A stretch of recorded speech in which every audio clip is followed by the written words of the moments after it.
Si Gloria Arroyo, anak ni Diosdado Macapagal. Si Noynoy Aquino naman, anak ni Cory Aquino. Lahat sila naging presidente ng Pilipinas. Kaya wag ka na magtaka kung sa susunod na mga taon, anak muli ang magmamana ng trono. Ito na po ang susunod na presidente ng Pilipinas.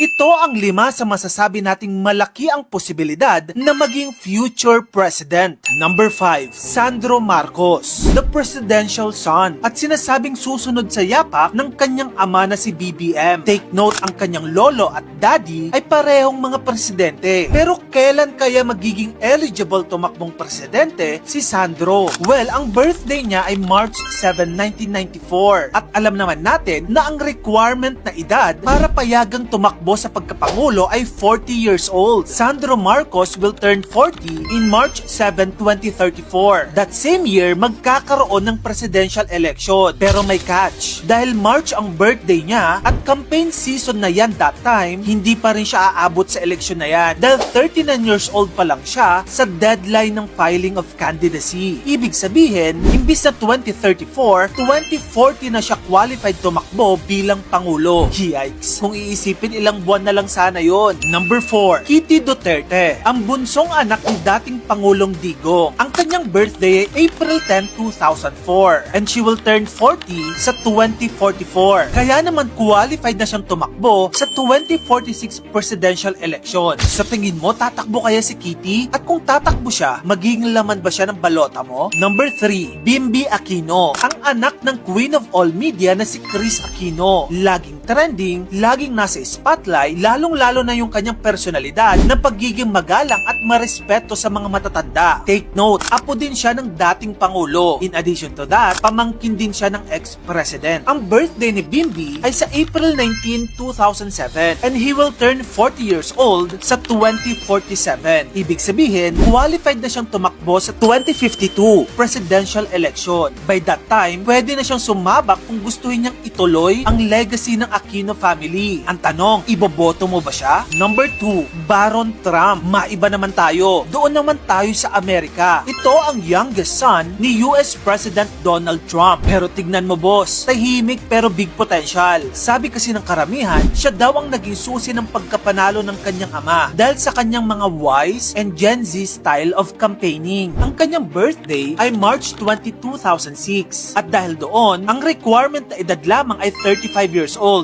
Ibig sabihin, maaari na siyang tumakbo sa pagkapresidente sa 2044 US presidential election. Number 1, Vico Soto, ang tinaguriang Mr. Good Governance, ang nag-eradicate ng korupsyon sa syudad ng Pasig. Malinis ang track record at talaga namang forever internet crush ng bayan. Noong nakaraang kampanya pa lang, idineklara na ng kanyang ama na si Vic Soto na ang kanyang anak ay magiging next president.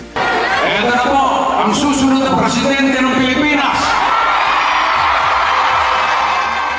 Ang birthday ni Vico Soto ay June 17, 1989. Ibig sabihin, he will turn 40 sa June 17, 2029. Ibig sabihin, sa 2028 presidential election, hindi pa qualified si Vico Soto. Medyo bitin pa ng isang taon dahil 39 years old pa lang siya that time. Pero sa 2034 mga boss, pasok na si Vico at sa ipinapakita niyang good governance sa Pasig, sobrang laki ng chance niya. At talaga namang maraming Pilipino ang naglulook forward na iboto siya. Ang tanong, magiging laman ba siya ng iyong balota? Ayan na nga mga kamagkano. Kung nung mga nakaraan lang, pinapanood mo lang sila sa TV bilang mga bata o baby, malay mo balang araw, sila na ang makita mo sa balota at isi-shade yung bilog sa tabi ng kanilang mga pangalan. Sino sa tingin mo ang may pinaka-strong na chance? Share mo naman yun sa comment section. At kung gusto mo pa na mag-ito pang klaseng content, i-follow mo na ako. Meron na rin pala akong YouTube channel. Baka naman mag-subscribe ka na. Yun lang, maraming salamat sa panonood.